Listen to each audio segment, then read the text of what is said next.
A person confirmed dead after what the Richmond County Sheriff's Office is calling a murder. News 12's Travis Ragsdale is live along Old Savannah Road where this happened last night. Travis, you've been able to learn a lot on this shooting and other shootings in the same area. What can you tell us? Well, Jess, let's talk about this shooting from last night first. We know it happened right around 11 o'clock here at Dogwood Terrace on Old Savannah Road here in Augusta. Now, we have some video from earlier that we can show you. Now, what we've learned from investigators since this happened is that victim is 31-year-old Charlie Davis. He was shot and killed around 11 o'clock last night here at Dogwood Terrace. We know that he was actually shot here on 3rd Avenue and actually ran after he was shot over to 2nd Avenue just a few hundred feet away. That's where the ambulance actually found him. They took him to GRU Medical Center where he was later pronounced dead by the Augusta Richmond County coroner. Now, still a lot of pieces to be put together here by investigators this morning, and a lot of things that they still have to work on. They don't have any suspect descriptions at this time. They're still working to piece together all the information. Now, just in the last couple minutes here, we actually have met the victim's mother here on scene, and she's actually going to come here and talk with us for a minute. You can come this way, ma'am. And first of all, just tell us your name, and this was your son, Charlie, who was shot and killed last night. Yes, Charlie Davis.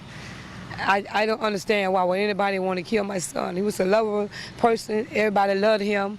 All I heard, they gave me a phone call, came in and said that your son is dead. I got up to the hospital. My niece come to pick me up. By the time I got to the hospital, they called me back about 15 minutes to announce that my son is dead.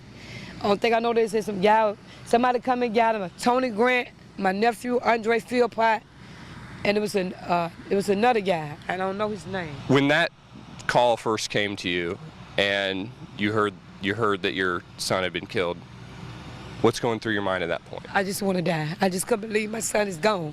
I don't understand why anybody want to kill him. He's a nice gentleman. Everybody respect him. They love him. Said the guy chased him.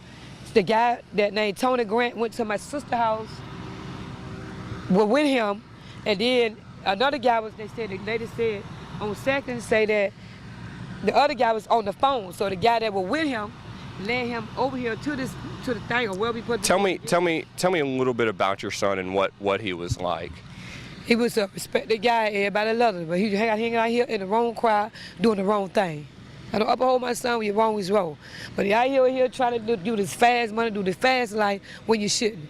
And I always taught my son, you don't gotta live like this. Get a job.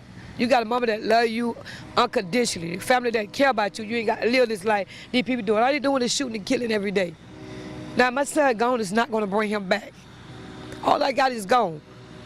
I mean, I only have a son. And they just killed him. And their own nephew was right with him running, and he didn't come back and tell us nothing. The other guy that's supposed to be his friend, Tony Grant, they took him down for question tonight. My nephew didn't come back. It's an incredible story. We're so sorry for your loss, of course. I know you're going through a lot. We appreciate you sitting here with us for an interview this morning. Jess, again, a lot of emotion here this morning. Investigators still piecing together a lot of things here this morning. Now, coming up in the next half hour, we're going to talk about some of the other violence that has happened here at Dogwood Terrace. A lot of things that have happened already this year. But again, a lot of emotion, obviously, this morning, Jess. Travis, please give Mrs. Davis all of our condolences. We can't imagine what she is going through right now. I want to question for you, though, Travis. Have you heard anything about a suspect? Have they told you anything, officials, anyone in custody or anything about that? They don't have anybody in custody at this point. They're still working to piece together, again, as much evidence as they can. They don't have a suspect description at this point. We'll work with the Richmond County Sheriff's Office to get that suspect description as soon as we can, and as soon as we have any information on a suspect or any arrests, we'll be sure to pass it on to you. Jess?